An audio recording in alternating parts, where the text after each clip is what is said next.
Hyderabad gadget म्हण, Satara gadget म्हण, Bombay gadget, त्या बॉम्बे गॅजेटमध्ये, सातारा गॅजेटमध्ये, हैदराबाद गॅजेटमध्ये माझी विनंती आहे महाराष्ट्राच्या मुख्यमंत्र्यांना, त्या गॅजेटमध्ये सामाजिक मागासलेपणाचा कुठं उल्लेख आहे का?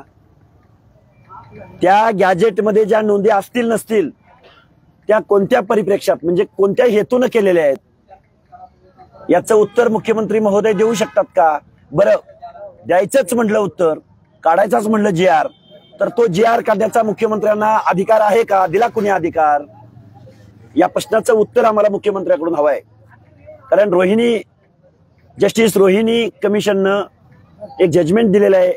त्या जजमेंटमध्ये स्टेट बॅकवर्ड कमिशनची शिफारस घेतल्याशिवाय असं गॅजेट काढता येणार नाही असं स्पष्ट सांगितलेलं आहे. त्यामुळे कुणीतरी मागणी करायची आणि सरकारनं महाराष्ट्रामध्ये माहोल उठवून द्यायचा निवडणुकीच्या तोंडावर, काय की आम्ही गॅजेट लागू करणार, आम्ही गॅजेट लागू करणार, आम्ही GR काढणार. कुणी अधिकार दिला मुख्यमंत्री महोदय तुम्हाला हा GR काढायचा? काय म्हणतोय स्टेट बॅकवर्ड कमिशन आणि काय त्या गॅजेटमध्ये लिहिलंय? अशा अनेक प्रश्न आहेत जेणेकरून ओबीसींच्या मनामध्ये संभ्रमावस्था निर्माण झालेली आहे, भीती निर्माण झालेली आहे आरक्षणाचा गोष्टी डोळ्यासमोर ठेवून. या प्रश्नासाठी आम्ही हे परत एकदा हे आंदोलन सुरू केलेलं आहे. गॅजेट हे निवडणुकीच्या तोंडावरचं काही हे आहे का? हे बघा, महाविकास आघाडी असो किंवा महायुती असो, लोकसभेच्या निवडणुका या प्रश्नाभोवतीच फिरलेत आणि आता विधानसभेच्या निवडणुकीमध्ये यांना तेच करायचं आहे. बघा, या महाराष्ट्रामध्ये सगळे पक्ष ओबीसीच्या प्रश्नावर, आरक्षणाच्या प्रश्नावर एक ब्रश शब्द बोलायला तयार नाहीत. अजित पवार तिकडे बैठका घेतात, उद्धवजी ठाकरे तिकडे बैठका घेतात, भाजपा तिकडे बैठका घेतं, तुतारीवाले तिकडे बैठका घेतात. तुम्हाला सामाजिक न्याय वगैरे या गोष्टी काय पडलेत की नाही पडलेत? तुम्हाला ओबीसींच्या प्रश्नाचं काही देणं घेणं आहे की नाही? तुम्ही निवडणुकीची तयारी केली, वोटसूट निवडणुका. अरे पण आपण योजना ज्या दिल्या, आपण बजेट जे दिलं, काही योजना पूर्ण झाल्यात का त्याच्यावर बैठक घ्या, आढावा घ्या. कुठल्या योजना मागं पडलेत त्याच्यावर आश्वासन द्या. आरक्षणावाला लोक प्रत्येक ठिकाणी बसलेत कारण तुम्हाला निवडणुकीशिवाय भाषाच कळत नाही. तुम्ही सत्तेवर आला की 4.5 वर्ष तुम्ही फक्त काय करता? टेंडरवाल्यांना वाढवता, पैसेवाल्यांना वाढवता, आमदार खासदारांना बजेट देता. अरे पण या सामाजिक न्यायाच्या प्रतीक्षेमध्ये असणाऱ्या लोकांना तुम्ही काय बघणार आहात की नाही बघणार आहात? या प्रश्नाचं आम्हाला उत्तर हवं आहे. आणि आता महाराष्ट्रामध्ये प्रत्येक पक्ष लाभार्थी आहे. महाराष्ट्रातल्या जनतेला प्रश्न पडलाय की सत्तेत कोण आहे आणि विरोधात कोण आहे. पक्ष फोडले, अरे प्रत्येक पक्ष मंत्रिमंडळामध्ये गेलाय, पण आमचा ओबीसी बांधव मात्र जिथल्या तिथं आहे, दलित बांधव जिथल्या तिथं आहे. महाराष्ट्र म्हणलं की काय डोळ्यासमोर येतं? मराठा तितुका मिळवावा. मराठा तितुका मिळवावा नाही, मराठा तेवढाच मिळवावा. मराठा तितुका मिळवावा नाही, मराठा तेवढाच मिळवावा. आणि ओबीसी दलित भटका संपवावा. मराठा तितुका मिळवावा, मराठा तेवढाच मिळवावा आणि ओबीसी संपवावा. हे धोरण या मुख्यमंत्र्याचं आहे, हे धोरण विरोधी पक्षांचं आहे, हे धोरण प्रत्येक पक्षाचं आहे. म्हणून आम्हाला इथं उपोषणाला बसावं लागलंय. राज्यामध्ये असं आहे की मराठा समाज आणि ओबीसी समाज प्रामुख्याने राज्यातला बलाढ्य समाज आहे. दोन्ही मोठे संख्येने असलेले समाज आहेत. निवडणुकांसाठी सर्व पक्ष जसं तुम्ही म्हणता की सगळे जागा ठरवणं, फॉर्म्युला ठरवण्यामध्ये निवडणुका सहजासहजी होतील. हे बघा, तुम्ही म्हणताय तसं मराठा समाजाच्या तरुणांची मागणी बेरोजगारीची, बेकारीची असू शकते, पण त्याचं उत्तर ओबीसीचं आरक्षण आहे हे सांगितलं कोणी या जरांगेंना? मराठा बांधवावर गरिबीची परिस्थिती आली म्हणजे सामाजिक न्यायाचं आरक्षण जबाबदार आहे हे सांगितलं कोणी माझ्या मराठा बांधवांना? या प्रश्नाचं उत्तर आम्हाला मुख्यमंत्र्यांकडून हवं आहे. अरे त्याच्यासाठी सोशल वेलफेअर आहे, सोशल असिस्टन्स आहे, अनेक योजना आहेत ना, बजेट आहे.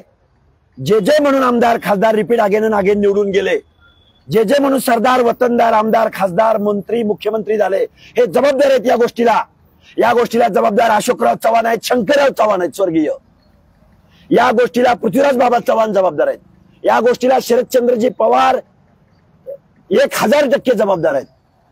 या माणसांना जाब विचारायचा जरांगेंनी सोडलाय आणि यांचं खापर कुणाच्या डोक्यावर फोडायचं चालू आहे तर ओबीसी आरक्षणावर, की ज्या ओबीसींना सामाजिक न्याय हक्काच्या योजनासाठी या महाराष्ट्रामध्ये 1% सुद्धा बजेटरी तरतूद नाही.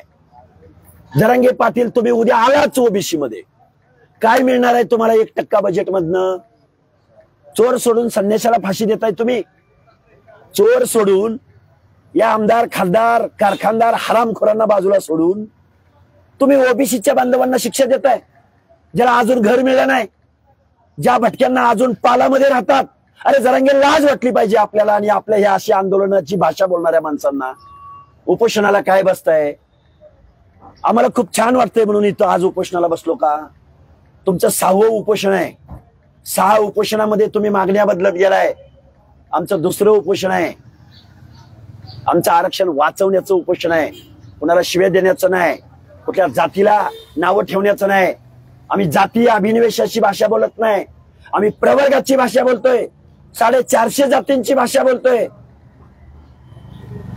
आज 4 वाजता प्रश्न असा होता, 2 मोठे समाज अशांत आहेत सामाजिक सगळ्या मागण्यांवरून. येणारी निवडणूक या 2 समाजाच्याच करिता मांडली जाणार आहे. दोन्ही समाज असंतोष आहे. निवडणुका सहजासहजी होतील का? कारण ओबीसी नाराज आहे आणि मराठा सुद्धा वेगवेगळ्या मागण्या. आता निवडणुका पक्ष पार्ट्यावर होणार नाहीत. या निवडणुका ओबीसी वर्सेस मराठा अशाच होतील. सामाजिक न्यायाच्या बाजूनं जी माणसं उभी राहतील त्या माणसांना ओबीसी बांधव इथून पुढच्या कालावधीमध्ये समर्थन देईल, साथ देईल. प्रस्थापितांचं राजकारण संपलं. प्रस्थापितांचं राजकारण, अरे जरांगे पाटलांच्या स्टेजवर जायला रांग लावतात ही माणसं, पाठिंबा द्यायला रांग लावतात. ह्या माणसांनी ओबीसीच्या एखाद्या डायसवरती, एखाद्या विचारपीठावरती, एखाद्या आंदोलनात येऊन पाठिंबा दिला का? आणि मग त्यांना ओबीसीनी का मतदान करायचं? मग उद्धव ठाकरे साहेब असोत, पृथ्वीराज बाबा चव्हाण असोत, अशोकराव चव्हाण असोत, शरदचंद्रजी पवार असोत, रोहित पवार असोत, तानाजी सावंत असोत, एकनाथराव शिंदे असोत, अरे तुम्हाला ओबीसी एक ब्र शब्द तुमच्या तोंडात येत नाही. लाज वाटते एकनाथराव शिंदे तुमची आम्हाला, की या महाराष्ट्रातल्या 60% लोकांच्या बाबतीमध्ये अरे तुम्ही 12-13 करोड जनतेच्या दायित्वाची शपथ घेतली एकनाथराव. तुम्ही तुमचे कायदेशीर सल्लागार कुठे आहेत? अटॉर्नी जनरल कुठे आहेत? गॅजेट लावायला चाललाय, काय आहे त्या गॅजेटमध्ये? या प्रश्नांची उत्तरे आम्हाला हवी आहेत. शंभूराजे देसाई यांनी आज 4 वाजता मराठा धनगर समाजाच्या प्रश्नांबाबत आढावा घेण्यासाठी एक बैठक बोलवलेली आहे. मुख्यमंत्र्यांनी तशा प्रकारचे निर्देश त्यांना दिलेले आहेत शंभूराजे देसाईंनी बैठक घेण्याबाबत.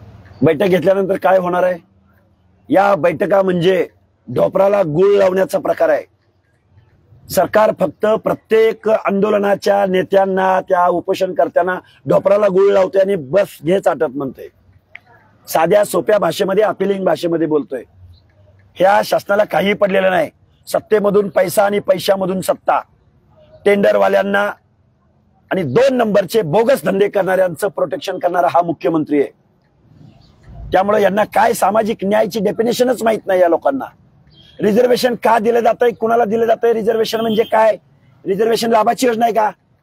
रिझर्वेशन गरिबी हटावचा प्रोग्राम आहे का? Reservation is equal to representation. Reservation is equal to प्रतिनिधित्व. मराठ्यांचं प्रतिनिधित्व नाही म्हणायचं का मुख्यमंत्री तुम्हाला? कशात प्रतिनिधित्व नाही मराठ्यांचं? पंचायत राजमध्ये नाही, कोऑपरेटिव्ह सेक्टरमध्ये नाही, महाराष्ट्राच्या विधानसभेत नाही, डीसीसी बँकांमध्ये नाही, देशाच्या संसदेत खासदार निवडून देतात त्याच्यात प्रतिनिधित्व नाही, नोकऱ्यांमध्ये, शिक्षणामध्ये तुमचं रिप्रेझेंटेशन नाही. कशात तुमचं प्रतिनिधित्व नाही? रिझर्वेशन म्हणजे प्रतिनिधित्व आहे. एकनाथराव कान उघडे ठेवून ऐका. रिझर्वेशन म्हणजे गरिबी हटाव नाही, हे संविधानाला अपेक्षित नाही. म्हणून आम्हाला आज उपोषणाला बसावं लागतंय. सर, दोघांच्या आंदोलनाकडे आम्ही 1 वर्षापासून बघतोय. सगळ्या मनोज जरांगे यांनी फोकस केलाय देवेंद्र फडणवीसांना टार्गेट करण्याचं. आता तुमचं आंदोलन असं दिसतं, कालपासून तुम्ही एकनाथ शिंदे म्हणजे मुख्यमंत्र्यांना टार्गेट करताय. हे बघा, टीका करण्यासाठी हे बघा, या प्रश्नाचं उत्तर आम्हाला नेहमी काय म्हणतायत? पहिले म्हणले आम्हाला वडेट्टीवारांचे समर्थन, पुन्हा म्हणले आम्हाला छगनराव भुजबळांचे समर्थन, आता म्हणतायत देवेंद्र फडणवीसांची भाषा बोलतात, रोहित पवार बोललेत. माझी तुम्हाला हात जोडून विनंती, आम्ही सगळ्यांचे समर्थक आहोत. हे काय आतंकवादी आहेत का? हे पण या महाराष्ट्राचेच आहेत ना. आम्ही आहोत समर्थक. मग जरांगे पाटील कोणाचे समर्थक आहेत त्यांनी एकदा सांगावं. मी काल पण बोललो ही गोष्ट. तर आता मुख्यमंत्री टार्गेटवर का? हा, मुख्यमंत्री जबाबदार आहेत ना. साईन कोण करणार आहे? GR कोण करणार आहे? अधिकार कोणाला आहे? मुख्यमंत्र्यांना ना. मग मुख्यमंत्र्यांना टार्गेट करू नये. आम्ही सगळ्यांना विचारतो आहोत.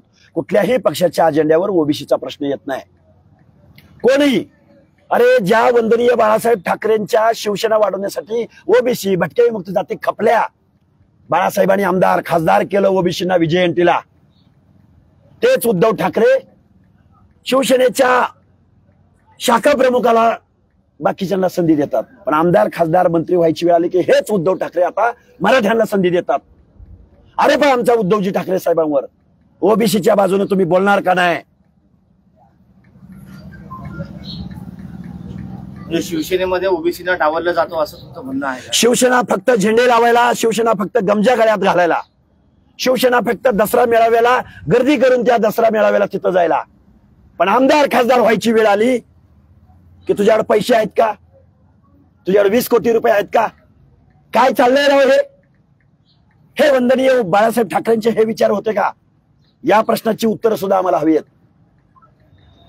एकनाथ शिंदे असोत किंवा अजून कोणी असोत, फक्त महाराष्ट्र वरबाडून खायचा एक टोळी निर्माण झाली महाराष्ट्रामध्ये निवडणुका जिंकणाऱ्यांची. पण सर्वसामान्य माणसांचे ओबीसीचे प्रश्न मात्र जिथल्या तिथं आहेत. एबीपी माझा, उघडा डोळे बघा नीट.